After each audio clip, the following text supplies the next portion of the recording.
கிறிஸ்தவர்கள் உண்மையை மறுதளிக்கிறவங்க, உண்மையான பிரச்சனையை ஏற்றுக்கொள்றது இல்லை. அதான் பாருங்கள், சிக்மண்ட் ஃப்ராய்டுன்னு ஒரு சைக்காலஜிக்கு ஃபாதர் ஆஃப் சைக்காலஜின்னுவாங்க அவரை, இல்லையா? சைக்கோ அனாலிசிஸ் எல்லாம் அவர் மூலமாக தான் பெரிய பிரபலமானது. அவர் சொன்னார் அந்த காலத்திலேயே, religion is the opium of the பீப்புள்னார்.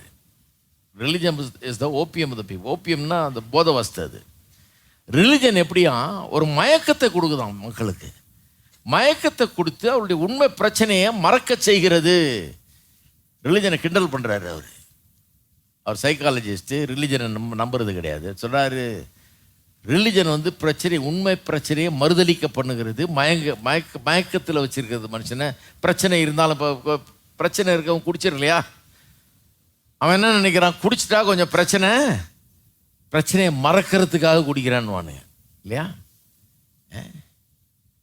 எனக்கு தெரிஞ்ச ஒருத்தர் தான், கல்யாணம் ஆகலையான்னு குடிச்சிட்டு இருந்தான்.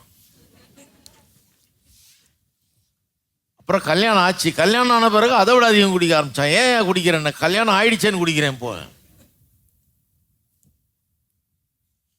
அவனுக்கு தெரிஞ்சதெல்லாம் கல்யாணம் ஆகலைன்றது ஒரு பிரச்சனையாக இருந்தது, அதனால குடிச்சிட்டு இருந்தான். இப்போ கல்யாணம் ஆகி அது பிரச்சனை ஆயிடுச்சு, மனைவி பிரச்சனை கொடுக்குது, அதனால இப்போ இதனால குடிக்கிறான். அப்போ பிரச்சனையை மறக்கிறதுக்கு ஒரு வழியை தேடிட்டு இருக்கிறான். போதை, மயக்கத்திலே இருந்துட்டா அந்த பிரச்சனையுடைய வேதனை தெரியாது, வலி தெரியாது அப்படின்னு சொல்லிட்டு அதுக்காக தான் குடிக்கிறான். அதான் சிக்மண்ட் ஃப்ராய்டு சொன்னார், religion is the opium of the people. மதம் என்கிறது ஜனங்களுக்கு ஒரு மயக்க மருந்து மாதிரி அப்படின்ட்டார். உண்மையா கிறிஸ்தவம் அப்படிப்பட்ட ஒரு மதமா, அப்படிப்பட்ட ஒரு மார்க்கமா? மயக்க மருந்துலையா இருக்கிறீங்க நீங்கள்லாம்? சிலர் சொல்கிறாங்க, ஆமாம் மயக்க மருந்து தான் இது. பாருங்கள், உள்ளே போய் கதவெல்லாம் அடைச்சிக்கிட்டாங்க, அல்லலியா அல்லலியா அல்லலியான்றாங்க. 1008 பிரச்சனை இருக்குது, கடன் இருக்குது, புள்ள சரியில்லை, அது சரியில்லை, இது சரியில்லை, பிரச்சனை அதிகமாக இருக்குது, காசு இல்லை, சமாதானம் இல்லை, ஒன்றும் இல்லை, அதெல்லாம் கவனிக்கிறது இல்லை. அல்லலியா அல்லலியா அல்லலியான்னு கொஞ்சம் நேரம் சொல்லிட்டு இருந்தால் சரியாக போய்டுன்னு நினைக்கிறாங்க. எல்லாத்தையும் மறக்க பார்க்குறாங்க, ஒரு மாதிரி போதையில் மிதக்கிறாங்களாக்கும் அப்படிங்கிறாங்க. உண்மையா நான் சொல்லுகிறேன், கிடையாது. கிறிஸ்தவம் அப்படிப்பட்ட முட்டாள்தனத்தை போதிக்கிறது கிடையாது, மயக்க மருந்து தர்றது கிடையாது.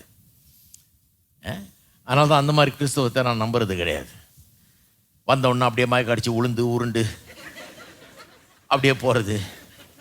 ஒருத்தர் சொல்கிறார், என்ன ஆச்சுன்னே தெரிலங்க, போனாங்க உளுந்து கிடந்தேங்க, அந்த 2 மணி நேரம் தான் எனக்கு நல்ல சமாதானமாக இருந்தது, எவ்வளோ பிரச்சனையோடு வந்தேன், உருண்டேன், அப்படியே கிடந்தேன், அப்படியே எழுப்பி விட்டாங்க, வீட்டுக்கு வந்துட்டேன், திருப்பி பிரச்சனை இப்போ தலை வலிக்குது.